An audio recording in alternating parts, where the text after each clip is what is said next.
আরিয়ান দ্রুত ক্লাস শেষ করে ক্লাসরুম থেকে বের হয়ে এদিক ওদিক চোখ বুলিয়ে দেখে মাধুর্য কোথাও নেই। বারান্দা থেকে পুরো ক্যাম্পাসে একবার চোখ বুলিয়ে নিল, কিন্তু কোথাও দেখা যাচ্ছে না মাধুর্য। আরিয়ানের কপালে চিন্তার ভাঁজ পড়ল। সে দ্রুত পকেট থেকে ফোন বের করে মাধুর্যের নাম্বারে কল লাগালো, কিন্তু দুঃখের বিষয় হলো মাধুর্যর ফোনও সুইচ অফ দেখাচ্ছে। এবার প্রচণ্ড রাগ হচ্ছে আরিয়ানের। সে দ্রুত তার মায়ের নাম্বারে কল দিল। ওই পাশ থেকে সাথে সাথেই ফোনটা রিসিভ করলো মোনালিসা। ফোন রিসিভ করে মোনালিসা বলতে শুরু করলো, মাই সান, তুমি এইসব কি খরচ বলছো? তুমি মেরিনাথে ইউনিভার্সিটির সবার সামনে ইনসাল্ট করছো। তুমি ক্লাস থেকে বের করে দিয়েছ। ওয়াই মাই সান, কেন তুমি মেরিনার সাথে এমন আচরণ করছো? যে মেয়েটা খাতে খাতে চোখের জল শুকিয়ে ফেলেছ, এটা তুমি একদম ঠিক করনি প্রিন্স। এখন তো আমার মনে হচ্ছে ওর চোখের জলে পুরো লন্ডনই ফ্লোডিং শুরু হয়ে যাবে। মোনালিসার কথা শুনে আরিয়ান একটা দীর্ঘশ্বাস ছেড়ে বলল, ইটস মিন ও বাড়িতে চলে গেছে? অবশ্যই, তা না হলে কি খবরে মেয়েটা ভরে ভরে সেখানে তোমার বকা আর ইনসাল্ট হজম করবে? ওকে মম, আমি বাড়ি ফিরে কথা বলছি ওর সাথে। এখন আমার একটা ইম্পর্টেন্ট ক্লাস আছে, আমি ফোন রাখছি। বলেই আরিয়ান টুথ করে ফোন কেটে দিল। দুপুরে আরিয়ান ফিরেই তার মাকে জিজ্ঞেস করে পরিবেশ শান্ত নাকি অশান্ত। মোনালিসা জানায় ঝড় আসার পূর্বাভাস। আরিয়ানের একটা শুকনো ঢোক গিলে মাথা চুলকাতে চুলকাতে নিজের ঘরের দিকে পা বাড়ায়। দরজার সামনে গিয়ে উকি ঝুঁকি মেরে একবার মাধুর্যের অবস্থান দেখে নিল। মাধুর্য জানালার সামনে বাইরের দিকে মুখ ঘুরিয়ে দাঁড়িয়ে আছে। আরিয়ান বুকের বাম পাশে একটা হাত রেখে আস্তে আস্তে নিঃশব্দে মাধুর্যর দিকে এগিয়ে যায়। এক পর্যায়ে একদম কাছে গিয়ে খপ করে মাধুর্যকে পিছন থেকে জড়িয়ে ধরে আরিয়ান। মাধুর্য প্রথমে কিছুটা শিউরে উঠলেও পরে দ্রুত আরিয়ানের থেকে সরার চেষ্টা করতে লাগে আর কান্না জড়িত গলায় বলতে লাগে, চলুন আমাকে, একদম ছুবেন না আমাকে আপনি। আরিয়ান আরও শক্ত করে জড়িয়ে ধরে কানের কাছে মুখ নিয়ে বলে, কেন ধরবো না? কেন ধরবেন? অপমান করার সময় মনে ছিল না? এখন ন্যাকামো করে ভালোবাসা দেখাতে এসেছেন। আপনার ভালোবাসা আপনার পকেটে পুরে রাখুন। এইবার আমি থাকবো না এখানে, আর চলে যাব। আরিয়ান সাথে সাথে মুখ দিয়ে হুশ শব্দ উচ্চারণ করে মাধুর্যকে নিজের দিকে ফিরিয়ে দিয়ে বলে, চলে যাবে মানে? কোথায় যাবে? ডোন্ট ফরগেট দ্যাট আমি তোমার স্বামী। আমি না চাইলে তুমি এক ভাগ কোথাও এগোতে পারবে না, বুঝেছ? সারা জীবন আমার সাথেই থাকতে হবে তোমাকে। মাইন্ডেড? মাধুর্য মুখ ভেঙে বলল, মনে থাকবে। কি স্বামীটা বউকে সবার সামনে অপমান করে আবার স্বামীগিরি দেখা। আরিয়ান মুচকি এসে মাধুর্যের মুখটা আলতো করে ওপরে তুলে বলল, so sorry sweet heart, but তুমি বলো, এতে আমার কি কোনো দোষ ছিল? তুমি যদি মন দিয়ে পড়াটা বুঝতে, অথবা আমি যখন আস করলাম সবাই বুঝেছে কিনা, তখন যদি আমাকে বলতে তুমি এটা বুঝতে পারো নি, তাহলে তো আমি রেগে যেতাম না আর তোমাকে ওইভাবে বকতামও না। আর তাছাড়া তুমি তো সেখানে অন্যদের মধ্যেই আমার একজন স্টুডেন্ট, তাই না? আমি তো আমার ডিউটি করার সময়ও তোমার সাথে বাড়ির মধ্যে অথবা হাজব্যান্ডের মতো আচরণ করতে পারবো না। আমি আমার অন্য স্টুডেন্টদের যেভাবে ট্রিট করি তোমার সাথে সেভাবেই করতে হবে, বিকজ তুমি সেখানে একজন স্টুডেন্ট। অ্যান্ড ক্লাস আওয়ারে আমি তোমাকে ওয়াইফ হিসেবে ট্রিট করতে পারবো না। Please try to understand that my dear beautiful wife. মাধুর্য নাকে কেঁদে বলল, তার মানে আপনি এখন থেকে সবসময় সাথে ওইরকম ব্যবহার করবেন? আরিয়ান মাথা দুই দিকে নেড়ে বলল, নো, তুমি যদি মন দিয়ে ক্লাসের লেকচার শোনো, বুঝো অ্যান্ড নিয়মিত স্টাডি করো, দেন আমি কখনোই তোমার সাথে খারাপ আচরণ করবো না, আই প্রমিস। মাধুর্য মুখ ফুলিয়ে বলল, তখন তো আপনার জন্য অমনোযোগ হয়ে পড়েছিলাম ক্লাসে। আরিয়ান ভ্রু কুঁচকে বলল, আমার জন্য? But why? আমি কি করেছি যার জন্য তোমার মনোযোগ নষ্ট হলো? মাধুর্য আমতা আমতা করে বলল, না মানে আমি তো তখন শুধু আপনাকে দেখছিলাম আর আপনার মাঝে হারিয়ে যাচ্ছিলাম। তাই আপনি কি পড়াচ্ছিলেন বা আশেপাশে কি হচ্ছিল সেদিকে আমার কোনো খেয়ালই ছিল না। তুমি? আরিয়ান অবাক হয়ে বলল, মানে আমাকে দেখছিলে? আমি তো সবসময় তোমার সাথেই থাকি, তাহলে হঠাৎ করে কি এমন দেখলে যে সব বাদ দিয়ে আমাকে দেখছিলে? মাধুর্য লাজুক হেসে বলল, জানি না, কিন্তু ভালো লাগছিল তাই দেখছিলাম। আরিয়ান দুষ্ট এসে মাধুর্যের মুখের কাছে মুখ নিয়ে বলল, রিয়েলি? তুমি কি তাহলে আবার নতুন করে আমার প্রেমে পড়েছ? মাধুর্য লজ্জা পেয়ে আরিয়ানকে একটা ধাক্কা মেরে দৌড়ে গিয়ে ঘরের দরজার কাছে গিয়ে আবার উল্টো দিকে ফিরে আরিয়ানের উদ্দেশ্যে বলল, আমার বই গেছে আপনার প্রেমে পড়তে, ইংরেজ একটা। বলেই মাধুর্য একটা ভেঙচি কেটে দৌড়ে চলে গেল ঘর থেকে বেরিয়ে। আর মাধুর্য এমন কাণ্ডে কিছুক্ষণ হা করে এইভাবে দাঁড়িয়ে থেকে হঠাৎ হা হা করে হেসে উঠল আরিয়ান। ভার্সিটির ক্যাম্পাসে বসে মাধুর্য, সামিরা আর সাফা বসে গল্প করছে। এমন সময় দেশ থেকে রাহার ফোন এলো মাধুর্যের ফোনে। মাধুর্য রাহার নামটা দেখেই মিষ্টি এসে ফোনটা রিসিভ করে সামিরার থেকে কিছুটা দূরে গেল মাধুর্য। ওই পাশ থেকে হ্যালো বলতেই ওই পাশ থেকে রাহা বলে ওঠে, আসসালামু আলাইকুম ভাবিজান, কেমন আছেন? ননদকে তো ভুলেই গেছেন দেখছি। মাধুর্য মিষ্টি এসে বলল, এই শাকচুনি, তুই আবার আমাকে ভাবি ডাক শুরু করলি কবে থেকে রে? সেই দিন থেকে তুই আমার ভাইয়ের বউ হয়েছিস, সেই দিন থেকে। আচ্ছা শোন, একটা গুড নিউজ আছে। Good news? তা কি গুড নিউজ শুনি? রাহা লাজুক হেসে ওই পাশ থেকে বলল, তুই খালামণি প্লাস মামি হতে চলেছিস।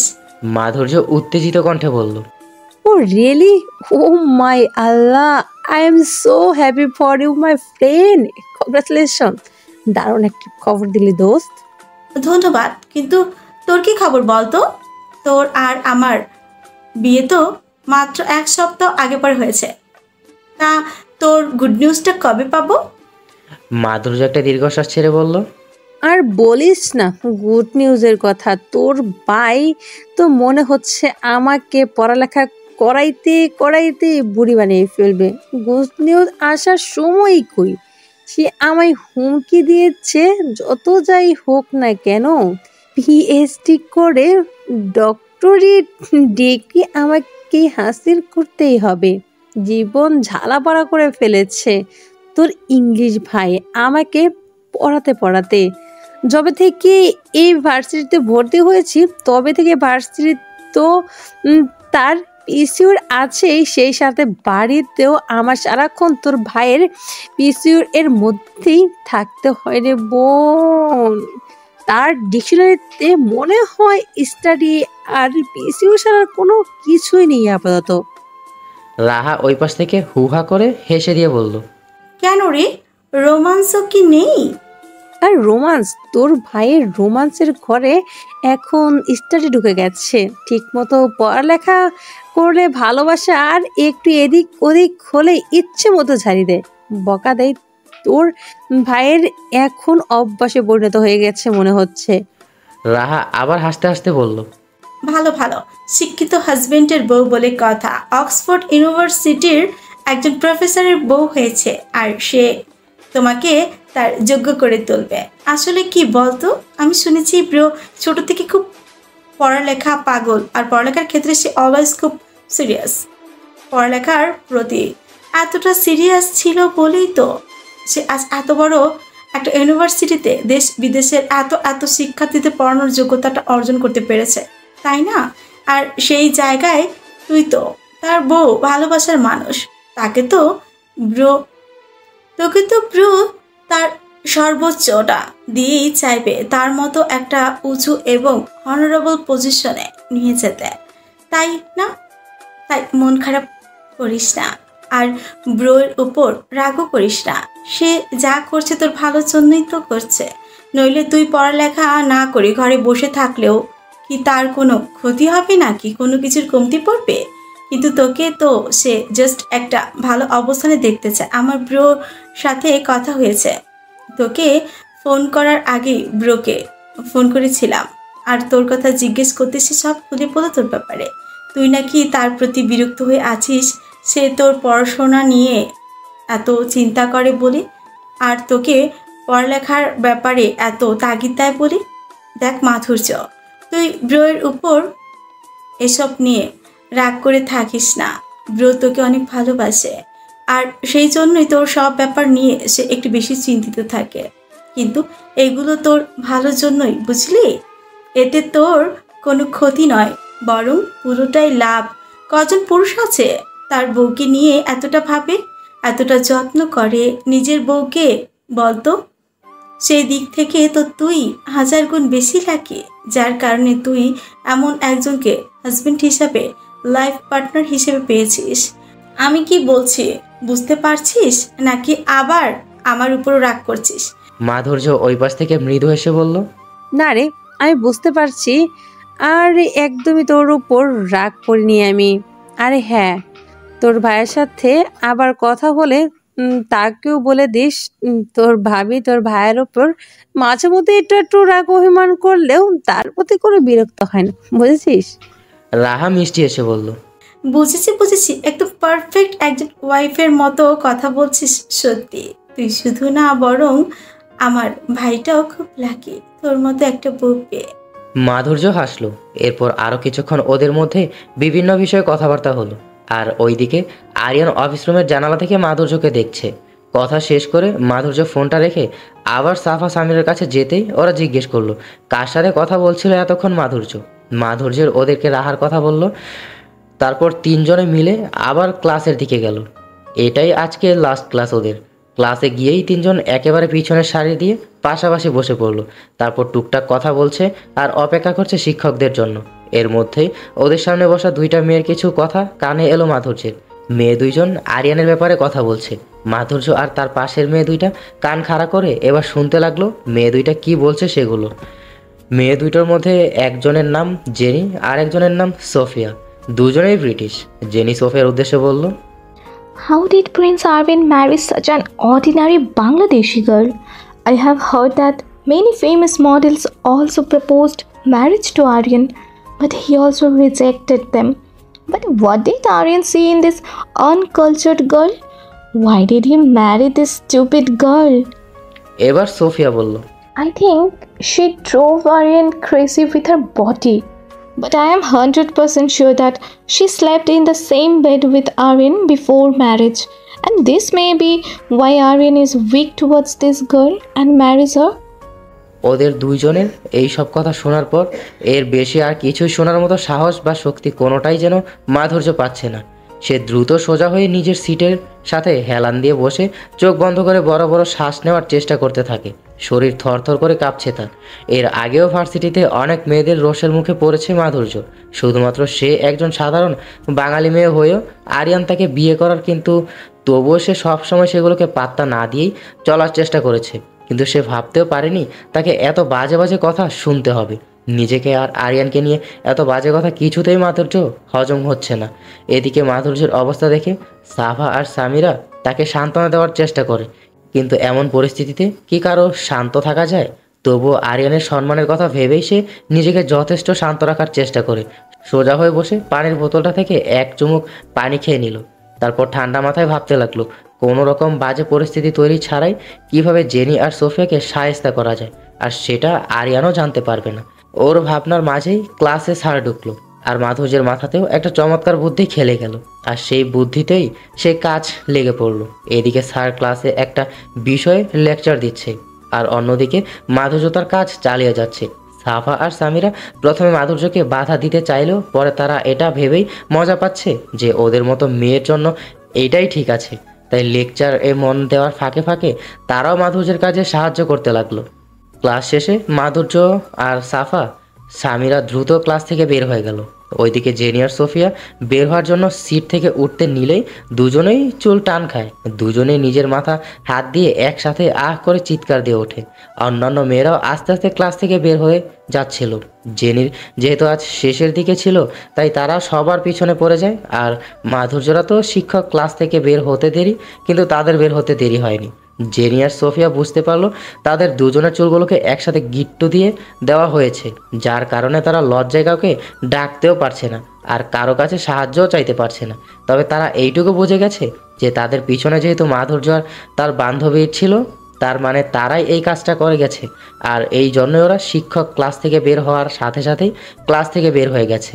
জেনি আর সোফিয়া একে অপরের দিকে অসহায় ভঙ্গিতে তাকালো।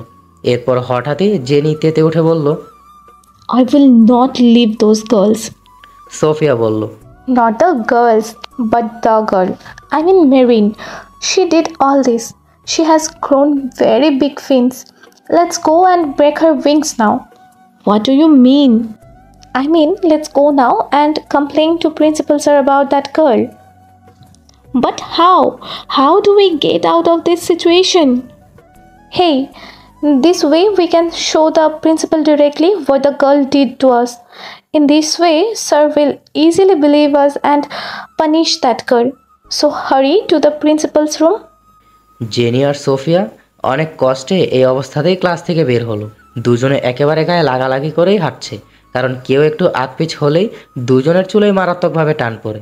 এদিকে ওরা ক্লাস থেকে বের হয়ে ধীরে ধীরে অধ্যক্ষর কক্ষের দিকে এগোতে নিলেই অন্যান্য ছেলেমেয়েরা ওদের অবস্থা দেখে ফেলে সবাই সজোরে ওদের নিয়ে হাসাহাসি শুরু করে দেয়।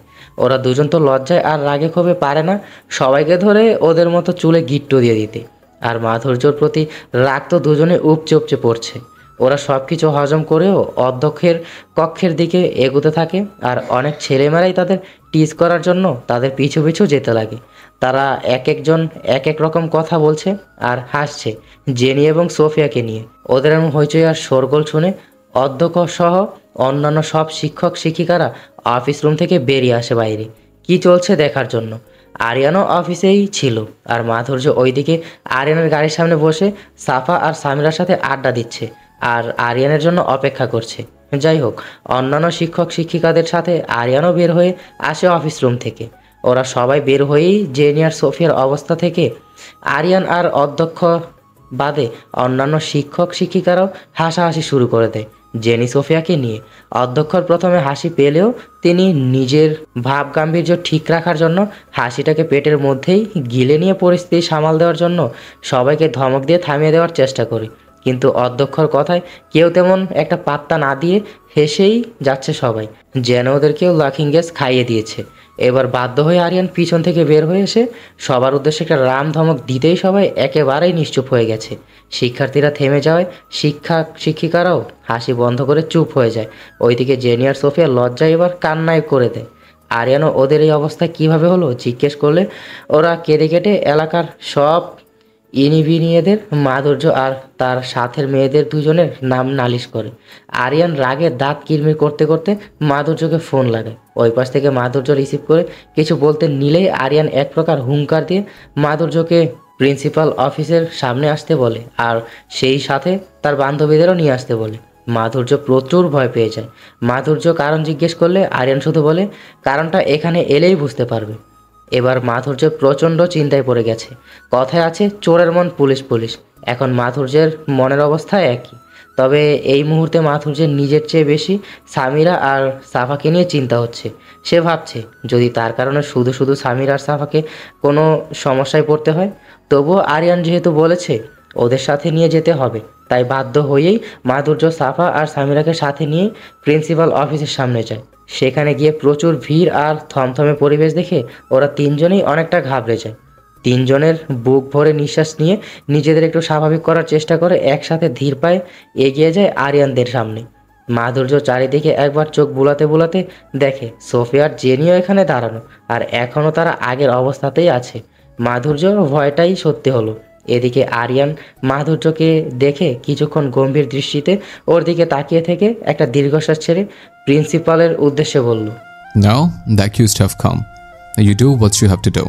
মাধুর্য অবাক হয়ে আরিয়ানের দিকে তাকালো। আরিয়ান মাধুর্যের দিকে এক পলক তাকিয়ে চোখ সরিয়ে নিয়ে অন্যদিকে তাকালো। তার চোখ মুখ ইতিমধ্যেই লাল বর্ণ ধারণ করেছে। মাধুর্য এমন একটা কাজ করবে তা সে কখনো ভাবতেও পারেনি। যে আরিয়ানকে প্রতিষ্ঠানের অন্যান্য শিক্ষকরা সহ সম্মান করে, অথচ আজ তার স্ত্রী এমন একটা বিব্রতকর পরিস্থিতি তৈরি করলো যে তার জন্য এখন শিক্ষার্থীদের সামনেও তার মাথা নিচু হয়ে গেল। যাই হোক, প্রিন্সিপাল মাধুর্য আর তার দুই সঙ্গীকে জেনি আর সোফিয়ার এই অবস্থার ব্যাপারে জিজ্ঞেস করলো। ওরা তিনজনেই কোনো উত্তর না দিয়ে মাথা নিচু করে দাঁড়িয়ে রইল। প্রিন্সিপাল এবার বলল, Your silence tells that you were a criminal. Then what is the punishment for your wife and her companions, Mr. Aryan? Aryan এবার মাধুর্যর দিকে অভিমানী চোখে তাকিয়ে বলল, Whatever you want, sir. They're bound to get the punishment you deserve. They're bound to get the punishment when they're guilty. Okay mister Aryan then. প্রিন্সিপালের কথা শেষ করার আগে মাধুর্য দ্রুত বলে উঠল, I have to say something, sir. সবাই সবার মাধুর্যর দিকে তাকালো কৌতূহলী দৃষ্টিতে। মাধুর্য সবার দৃষ্টি উপেক্ষা করে প্রিন্সিপালের উদ্দেশ্যে বলল, Sir, give me whatever punishment you have, but let them go because they did nothing I have done with is wrong. So do not punish them, please. Aryan এবার রেগে গিয়ে বলল, And you jump to say it with guilt? লজ্জা করে না তোমরা দোষ করে আবার বুক ফুরিয়ে বলছো সেটা? মাধুর্য এবার অশ্রু ভেজা চোখে আরিয়ানের দিকে তাকালো। প্রিন্সিপাল আরিয়ানকে শান্ত হতে বলে নিজে মাধুর্যের উদ্দেশ্যে বলল, okay, if they did nothing I will let them go. Tell me something before that. Why did you do such a thing? Sorry sir, I can not tell your reason. Aryan তাতে দাঁত চেপে বলল, How can we say? If you have something to say, you can say it, isn't it? মাধুর্য এবার নীরবে চোখের পানি ফেলতে লাগলো আরিয়ানের কথা শুনে। আরিয়ান আগে পরে কিছু না জেনেই মাধুর্যকে এভাবে কথা শোনাবে সেটা হয়তো সে ভাবতেই পারেনি কখনো। এবার সামিরা সাহস করে আরিয়ানের উদ্দেশ্যে বলে উঠল, No, sir. There was definitely reason behind doing this. মাধুর্য এবার সামিরার হাত খামচে ধরে মাথা নেড়ে নিষেধ করলো কিছু না বলতে, কিন্তু সামিরা মাধুর্যের হাত সরিয়ে দিয়ে বলল, আমাকে বলতে দাও মাধুর্য, নইলে শুধু শুধু তোমাকে সবাই খারাপ ভাববে আর শাস্তিটাও অযথা তুমিই পাবে, যেটা আদৌ তুমি ডিজার্ভ করো না। তাই তুমি বাধা দিলেও আমি কথাগুলো বলবো। আই এম সরি মাধুর্য। আরিয়ান সামিরার কথাগুলো বুঝতে পেরে বলল, Can you tell us why she did such a thing? মাধুর্য বলল। No Samira please. আরিয়ান ধমক দিয়ে মাধুর্যকে থামিয়ে দিল। সামিরা আর সাফা তারপর ক্লাসরুমে জেনি আর সোফিয়া আরিয়ান এবং মাধুর্যকে নিয়ে কি কথা বলেছিল সেগুলো সব খুলে বলল। মাধুর্য লজ্জায় মাথা নিচু করে চোখের জল ফেলে চলছে অনবরত। আরিয়ান কথাগুলো শুনে একটা দীর্ঘশ্বাস ছেড়ে অনুশোচনার দৃষ্টিতে মাধুর্যর দিকে তাকালো। তাছাড়া তার শিক্ষার্থীরা তাকে নিয়ে এমন জঘন্য চিন্তাভাবনা আর আলাপ আলোচনা করে সেইটা জেনে সবার সামনে তার মাথা কাটা যাচ্ছে। এদিকে সে এইসব না জেনেই এতক্ষণ মাধুর্যের সাথে এতটা রুট ব্যবহার করে গেছে। ওইদিকে জেনি আর সোফিয়া তো ভয়ে শেষ। প্রিন্সিপাল আর অন্যান্য শিক্ষক শিক্ষিকারাও এবার সোফিয়া আর জেনির ওপর ক্ষেপে উঠল। সামান্য শিক্ষার্থী হয়ে শিক্ষকদের নামে এমন ধরনের কথা বলার সাহস ওরা পায় কোথায় সেটাই ভেবে পাচ্ছে না তারা। প্রিন্সিপাল রেগে মেগে সোফিয়া আর জেনির উদ্দেশ্যে বলল, Where do you get so much courage? Who dared you to talk so badly about a teacher and his legally married wife? Answer me. That is why I will punish you seriously. I will expel you from the university tomorrow. This is the result of your rudeness and that's what you deserve. প্রিন্সিপালের কথা শেষ হতেই Sophia আর jenny হাঁটু ভেঙে বসে পড়ে প্রিন্সিপালের সামনে। হাত জোর করে তারা প্রিন্সিপাল আর আরিয়ানের কাছে ক্ষমা চাইতে শুরু করে। আর এই ফাঁকে মাধুর্য চোখ মুছতে মুছতে কাউকে কিছু না বলেই সেখান থেকে বেরিয়ে পড়ে। ইউনিভার্সিটি থেকে বেরিয়ে মাধুর্য একটা ক্যাব ভাড়া করে বাড়ির উদ্দেশ্যে রওনা দেয়। আজ আরিয়ানের প্রতি প্রচুর অভিমান আর অভিযোগ ভর করেছে মাধুর্যের মনে, তাই আরিয়ানের জন্য অপেক্ষা না করে একাই বাড়ি চলে যাচ্ছে সে। এবার মিস্টার আরিয়ানকে বোঝাবে সে কত ধানে কত চাল হয়। এতদিন সে মাধুর্যের ভালোবাসা দেখেছে কিন্তু অভিমান দেখেনি, যেটা এবার ভালোভাবেই দেখবে মিস্টার আরিয়ান এবং হারে হারে টেরও পাবে। কেটে গেছে 15টা দিন। সেদিন যখন সোফিয়া আর জেনিকে প্রিন্সিপাল মাধুর্যের কাছে ক্ষমা চাইতে বলল তখন ওরা পাশ ফিরে দেখে মাধুর্য নেই। আরিয়ান সহ সবাই চারিদিকে চোখ বুলিয়ে মাধুর্যকে খুঁজতে লাগলো। সাফা আরিয়ানের উদ্দেশ্যে বলল যে মাধুর্য চলে গেছে। আরিয়ান সাথেই কাউকে কিছু না বলে সেখান থেকে বেরিয়ে নিজের গাড়ির কাছে চলে যায়, কিন্তু মাধুর্য গাড়িতে নেই। সে ভাবলো হয়তো সেদিনের মতো রাগ করে আজও মাধুর্য একাই বাড়ি চলে গেছে, তাই সেও দ্রুত গাড়ি নিয়ে বেরিয়ে পড়ে বাড়ির উদ্দেশ্যে। বাড়ি এলে তার মা জিজ্ঞেস করে মাধুর্য একা কেন এসেছে, তার চোখ মুখ ফোলা কেন। তখন আরিয়ান তার মাকে সব খুলে বলে। তারপর দ্রুত ঘরে গিয়ে দেখে মাধুর্য তার সব পোশাক আশাক গুছিয়ে স্যুটকেসে পুড়ছে। আরিয়ানের বুকের ভেতর মোচড় দিয়ে উঠল। সে মাধুর্যের সাথে কথা বলতে চাইলে মাধুর্য তাকে ইগনোর করে স্যুটকেস নিয়ে ঘর থেকে বের হয়ে পাশের ঘরে গিয়ে ধুম করে আরিয়ানের মুখের সামনে দরজা লাগিয়ে দিল। এরপর থেকে আরিয়ানের অনেক চেষ্টা করেও মাধুর্যের সাথে কথা বলার, তার রাগ ভাঙানোর, কিন্তু মাধুর্য আরিয়ানকে তার কাছে আসার কোনো সুযোগই দেয়নি। এভাবে কেটে যায় 15টা দিন। এর মধ্যে আর ইউনিভার্সিটিতেও যায়নি মাধুর্য। এদিকে সেদিনের ঘটনার কারণে সোফিয়া আর জেনিকে ইউনিভার্সিটি থেকে বহিষ্কার করে দেয় প্রিন্সিপাল। আরিয়ানও এ ব্যাপারে প্রিন্সিপালকে কিছু বলেনি। বেচারা নিজে আছে মহা ঝামেলায়। 15টা দিন ধরে বেচারা বউ তাকে কাছে যেতে দেয় না, তার সাথে কথাও বলে না, আর তাকে দেখাও দেয় না। সারাক্ষণ ঘরে দরজা বন্ধ করে বসে থাকে, ঠিকমতো খাওয়া দাওয়াও করে না। মোনালিসা মাঝে মধ্যে এসে জোর করে খাইয়ে দিয়ে যায়, আর নয়তো খাবার মাধুর্যর ঘরে পাঠিয়ে দেয়, কারণ মাধুর্য খাবার ঘরে একেবারেই যায় না। খুব প্রয়োজন না হলে ঘর থেকেই বের হয় না, যদি আরিয়ানের সামনে পড়ে যায় তাই ভেবে। আরিয়ান ভার্সিটিতে যাওয়ার পর আর ভার্সিটি থেকে ফেরার আগ পর্যন্ত সময়টাতেই কখনো কখনো একটু বেরিয়ে ছাদে বা বাগানে যায় হাঁটতে বা মোনালিসার সাথে টুকটাক গল্প করতে। যদিও মোনালিসার সাথেও এখন খুব কমই কথা হয় মাধুর্যের, কারণ মোনালিসা সুযোগ পেলেই তার ছেলের হয়ে সাফাই গাইতে শুরু করে, ওদের দুজনের মধ্যকার মনোমালিন্য মিটিয়ে নিতে বলে। কিন্তু মাধুর্য এবার এত সহজে আরিয়ানকে ক্ষমা করবে না ভেবে রেখেছে। আরিয়ানের সেদিনের ব্যবহারগুলো এখনও মাধুর্যকে পোড়ায়। অভিমানের পাহাড় জমেছে আরিয়ানের প্রতি, যা এত সহজে ভাঙবে না এবার। আর এইদিকে আরিয়ানেরও অবস্থা খারাপ মাধুর্যকে ছাড়া, ঠিকমতো খায় না, ঘুমায় না। এদিকে রায়হান আরিয়ানকে মাধুর্যের সাথে সব মিটমাট করার একটা উপায় বের করে দিল। আরিয়ানও সেই উপায়টাকেই কাজে লাগালো। আরিয়ান সেদিন ভার্সিটিতে না গিয়ে ঘাপটি মেরে বসে রইল। ওই দিন আরিয়ান ভার্সিটিতে চলে গেছে বোঝানোর জন্য।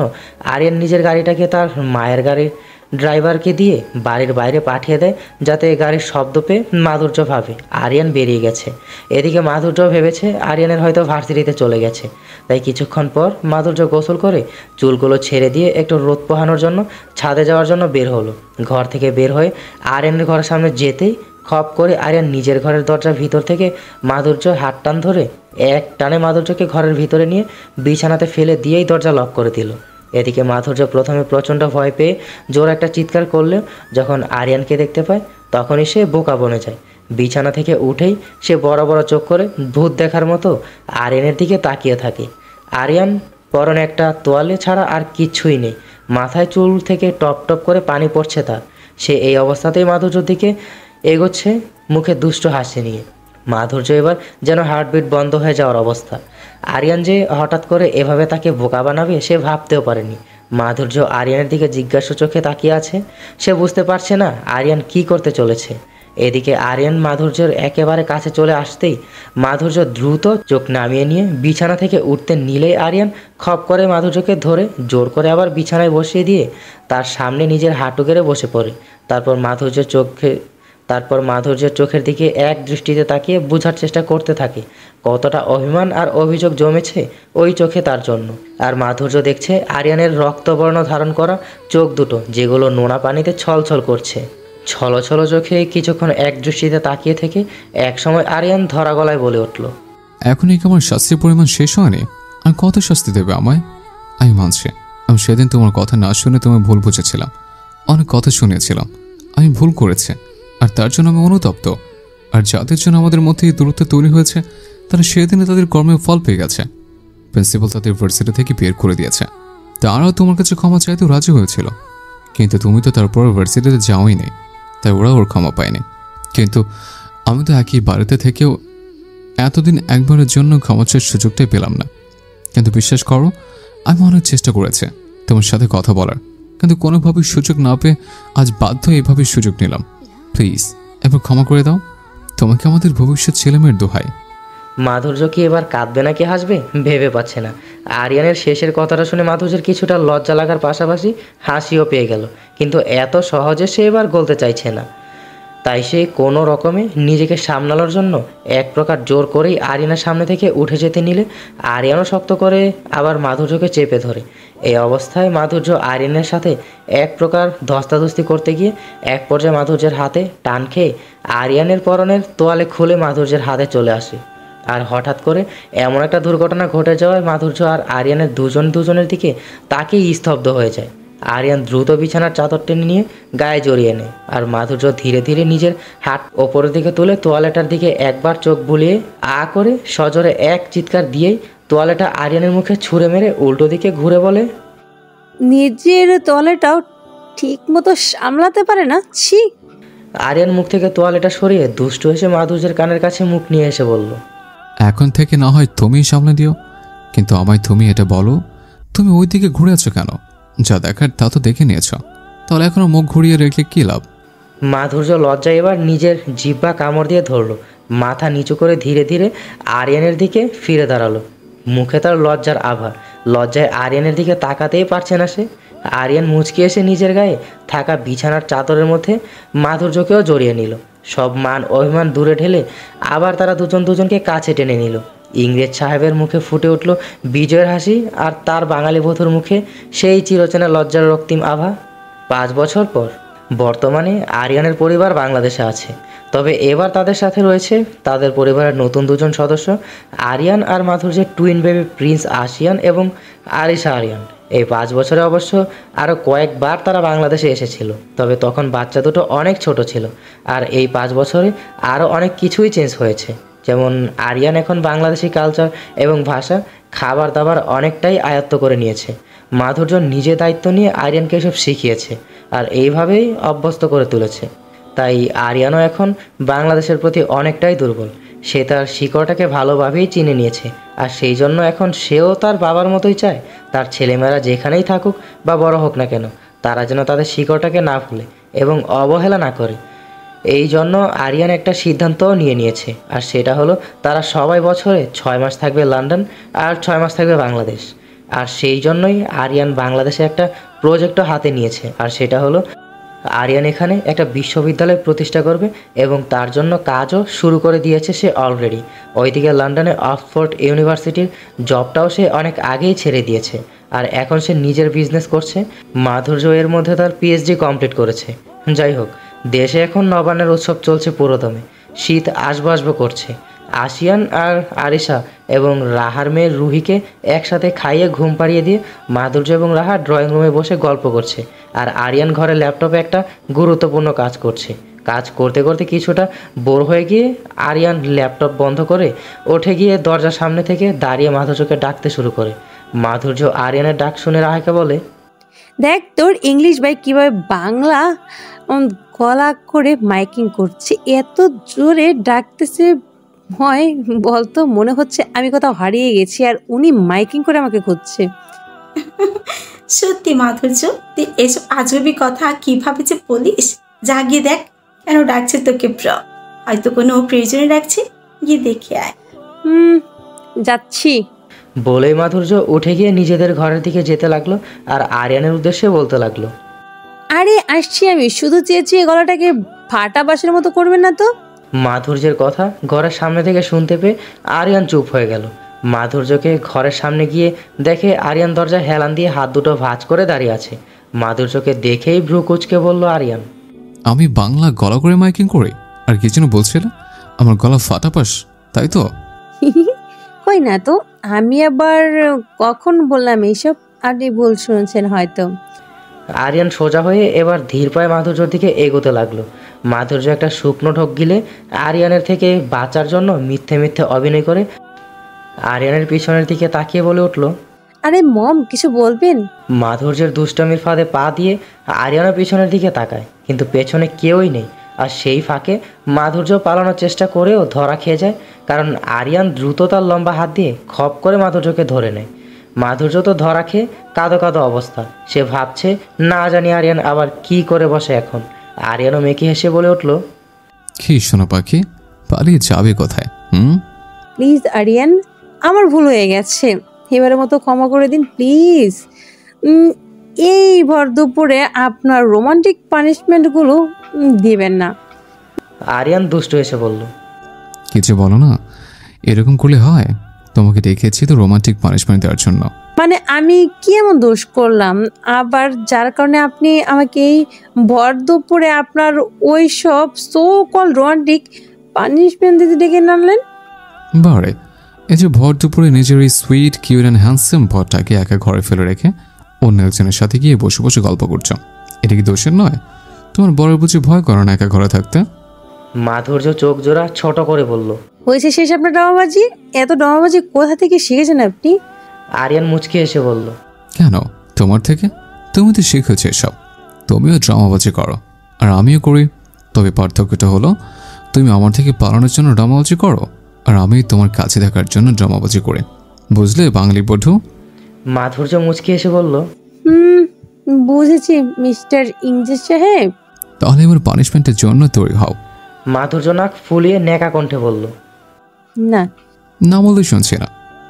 বলেই আরিয়ান মাধুর্যের কোমর চেপে ধরে যেই তার ঠোঁটের দিকে এগোতে লাগলো, অমনি 3টা বাচ্চা কণ্ঠ একসাথে বলে উঠল, ও হাউ রোমান্টিক সেন্স। আরিয়ান দ্রুত মাধুর্যকে ছেড়ে দিয়ে সামনের দিকে তাকাতেই দেখে তার 2 ছেলে মেয়ে আর রাহার মেয়ে সামনে দাঁড়িয়ে আছে, আর তাদের মুখে দুষ্ট হাসি লেগে আছে। মাধুর্য লজ্জায় দ্রুত আরিয়ান থেকে সরে দাঁড়ায়, আর আরিয়ান বাচ্চাদের দেখেই নিজের মাথা পিছনের হাত রেখে উল্টো দিকে ফিরে স্লো ভয়েসে বলল। কাম সারছে। মাধুর্য দ্রুত সিচুয়েশন পাল্টাতে বাচ্চাদের কাছে গিয়ে ভ্রু কুচকে বলল। এই বাচ্চারা তোমরা এখানে কি করছো? তোমাদের না ঘুমিয়ে পাড়িয়ে এলাম, ঘুমাওনি তোমরা? আমার তো ইয়ে পেয়েছে মামুনি। মাধুর্য ভ্রু নাচিয়ে বলল।